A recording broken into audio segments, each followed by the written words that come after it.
Praise the Lord. கர்த்தருடைய பரிசுத்த நாமம் மகிமைப்படுவதாக.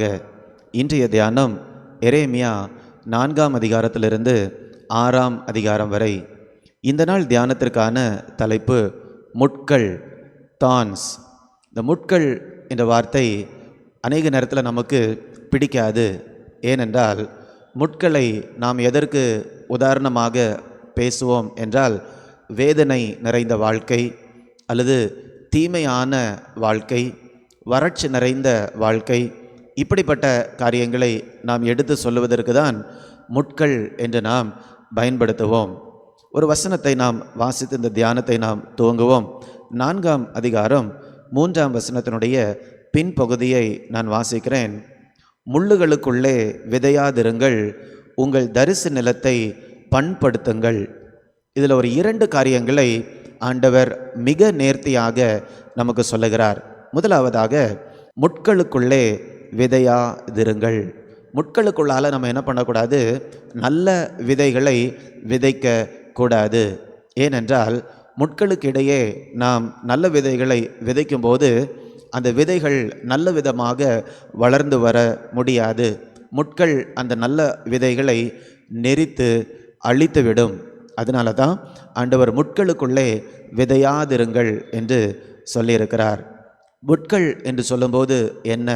நம்முடைய ஆவிக்குரிய வாழ்க்கை நல்ல செழிப்பாக வளருவதை தடுக்கக்கூடிய எந்த காரியமுமே முட்கள் தான். அப்போ அந்த முட்களோடு கூட சேர்ந்து நாம் நம்முடைய ஆவிக்குரிய வாழ்க்கையை கலக்கக்கூடாது என்று நாம் பார்க்கிறோம்.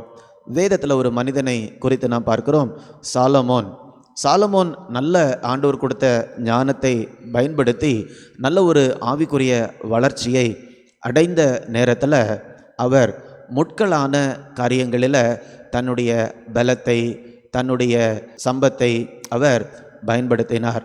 ஆண்டவருக்கு பிரியமில்லாத நபர்களோடு திருமண ஒப்பந்தத்திற்குள்ளாக அவர் இணைந்தார். அது மாத்திரமல்ல, உலக பொருட்களை அதிகமாக நேசித்ததுனால முட்களும் கூட அவரோடு கூட வளர்ந்தது.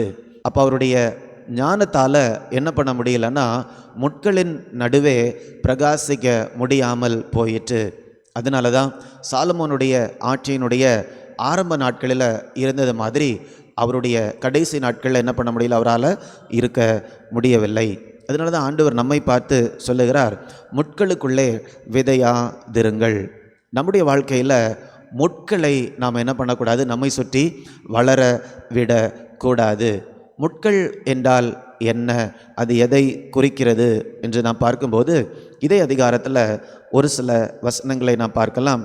4ஆம் அதிகாரம் 4ஆம் வசனத்தினுடைய பின்பகுதி, நீங்கள் கர்த்தருக்கென்று உங்களை விருத்த சேதனம் பண்ணி உங்கள் இருதயத்தின் நுனித்தோலை நீக்கி போடுங்கள்.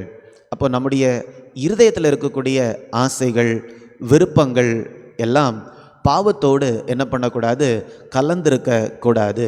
அப்போ நம்முடைய இருதயத்தினுடைய ஏக்கங்கள், விருப்பங்கள், வாஞ்சைகள் அதில் பாவம் கலந்திருக்கும் என்றால் அதை நாம் முட்கள் என்று பார்க்கிறோம். அதனால தான் ஆண்டவருடைய வார்த்தையில் நம்ம பார்க்கிறோம், கிறிஸ்துவை உடையவர்கள் அவர்களுடைய ஆசை இச்சைகளை சிலுவையில் அறைந்திருக்கிறார்கள். அப்போ சிலுவையில் அறையவில்லை என்றால் அந்த பாவ ஆசைகள் ஒரு முட்களைப் போல வளர்ந்து நம்முடைய ஆவிக்குரிய வாழ்க்கையை அப்படியே நெருக்கி போட்டுவிடும் அல்லது அழித்து போட்டுவிடும்.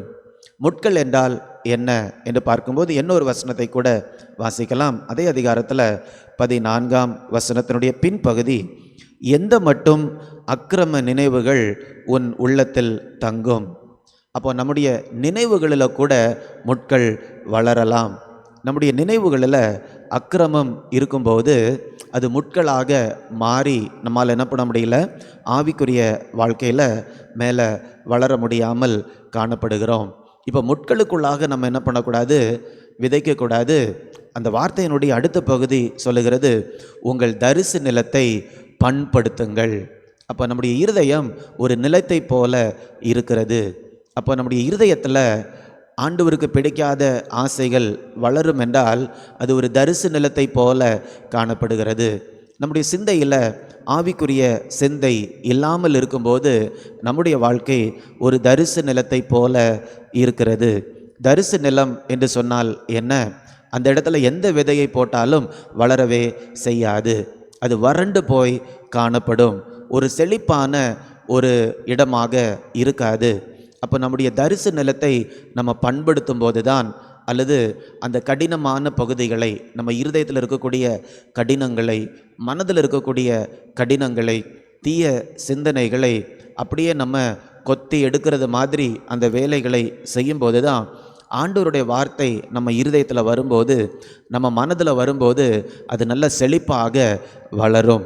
புதிய ஏற்பாட்டில் நம்ம பார்க்குறோம், ஒரு விதையை ஒரு இடத்துல போடும்போது விதைக்கிறவனுடைய விருப்பம் என்னவென்றால், இந்த விதை 30, 60, 100 பலன் கொடுக்க வேண்டும்.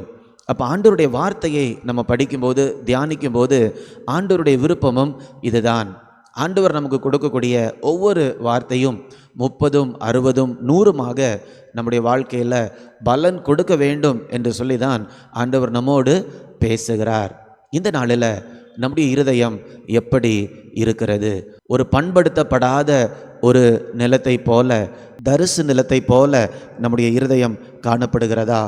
அல்லது ஒரு செழிப்பான ஒரு நிலத்தை போல நம்முடைய இருதயம் காணப்படுகிறதா?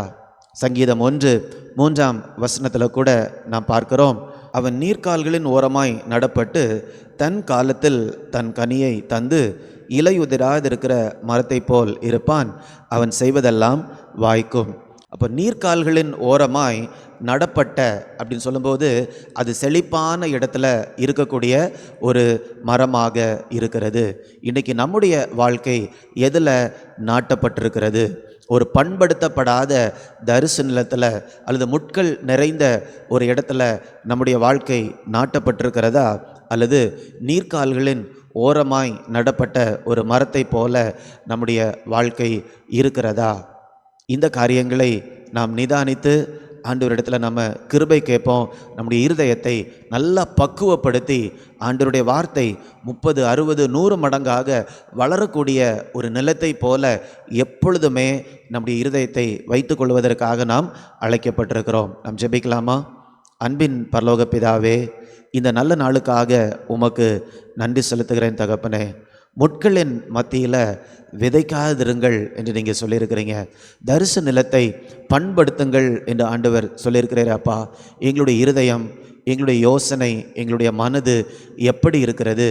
தரிசு நிலத்தை போல, பண்படுத்தப்படாத ஒரு நிலத்தை போல இருக்கிறதா? அல்லது நல்ல வளரக்கூடிய ஒரு செழிப்பான ஒரு இடத்தை போல காணப்படுகிறதா? கர்த்தருடைய வார்த்தை எங்களுடைய உள்ளத்தில் வரும்போது அது கனி கொடுக்க வேண்டும் என்றால் ஒரு நல்ல நிலத்தை போல எங்களுடைய இருதயம் இருக்க வேண்டும் என்று ஆண்டவர் விருப்பப்படுறீங்க.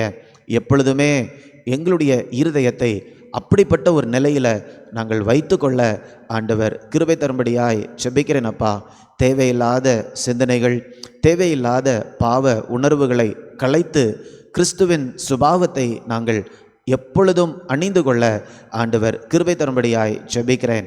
நாங்கள் கேட்கக்கூடிய வார்த்தைகள், தியானிக்கக்கூடிய வார்த்தைகள், கர்த்தர் பேசக்கூடிய வார்த்தைகள், இவைகள் எல்லாம் 30, 60, 100 எங்கள் ஒவ்வொருவருடைய வாழ்க்கையிலும் பலன் கொடுக்கும்படியாய் ஜெபிக்கிறேன். மீட்பர் இயேசுவின் மூலம் கேட்கிறேன் நல்ல பிதாவே. ஆமேன், ஆமேன். God bless you. God bless you.